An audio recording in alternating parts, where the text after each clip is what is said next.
prayer in public schools and why it's a problem and what you should do to fix it.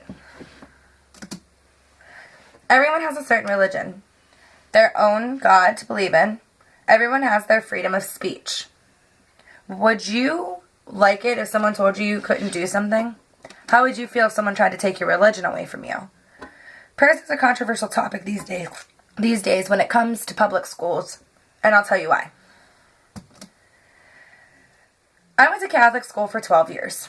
Raised Catholic, prayed daily, went to church with my grandparents and my parents, was never told I was never allowed to pray. Went from Catholic school to public school, and when I would sit in my desk and look like I was praying, the looks I got were crazy.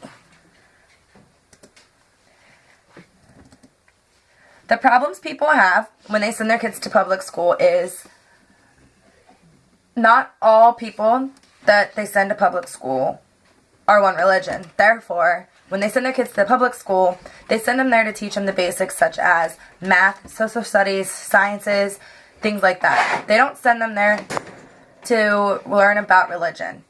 If they did, and they let everybody pray their own religion, then there wouldn't be enough time throughout the day for all of the religions to be prayed and for all the other basic things in schools, like I said, social studies, sciences, maths, things like that.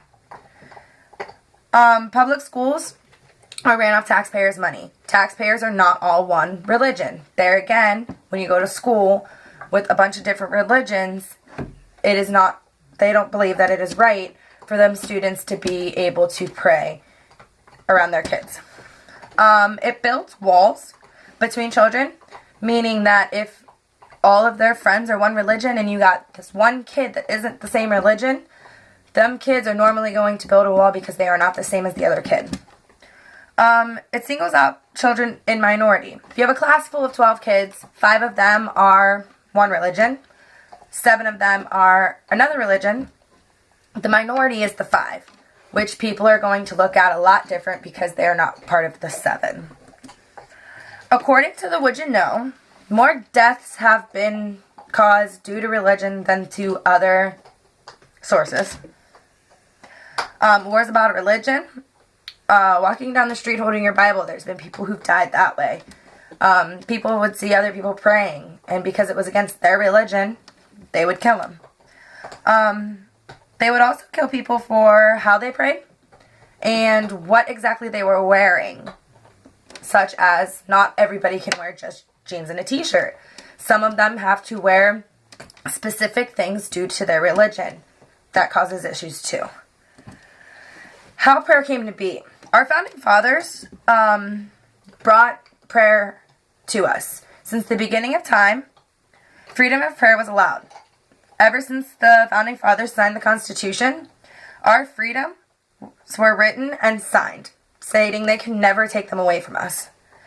Prayer was common in colonial times, normally Protestant. During the school days, daily they would read out of the Protestant King James Bible. The Establishment Clause was the First Amendment. It stated Congress shall not make no laws respecting the establishment of religion. And by the 1830s, the Common School movement began, which included religious instructions that made non-dominantal. Historical figure quotes. George Washington, our founding father, stated, "Religion and morality are the essential pillars of the civil society." John Adams, "Our Constitution as made only for the moral and religious people." Noah Webster, "The Christian religion in its purity is the basis, or rather the source, of all genuine freedom government." Problems in the United States. When 9/11 happened, they played God Bless America all over the world.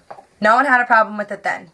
Why is it that when something dramatic happens in the world, everyone comes together and they don't have a problem with what religion's being spoken? But when you send your kids to public school, they have a problem with kids praying? "In God We Trust" is printed on all U.S. currencies. No one has a problem with that. No one's brought that up. But praying in public schools? "Under God" is in the Pledge of Allegiance. Never states a certain God. Never tells you what God they're talking about.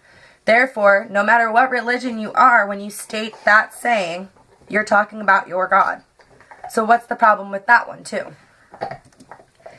Next time you sit back to pray, think whether you would be okay with someone telling you you couldn't. Would you? Would you take a bullet for your God? I know I would. If I was standing there and someone said, do you believe in God? No matter what God I believe in, I would say yes. Nowadays, everybody is so worried about fitting in and being just like everyone else. When does it hurt to be different? Never. Students have their freedoms as well. Once you're born, you have your freedoms. So your freedom of speech starts the day you're born. So when you go to public school and everybody tells you you can't do something, is that part of your freedom of speech? I think not. Once again, growing up as a Catholic, I will and always pray, no matter where I'm at. Whether it be school, church, work, or at home when I lay down for bed. Thank you.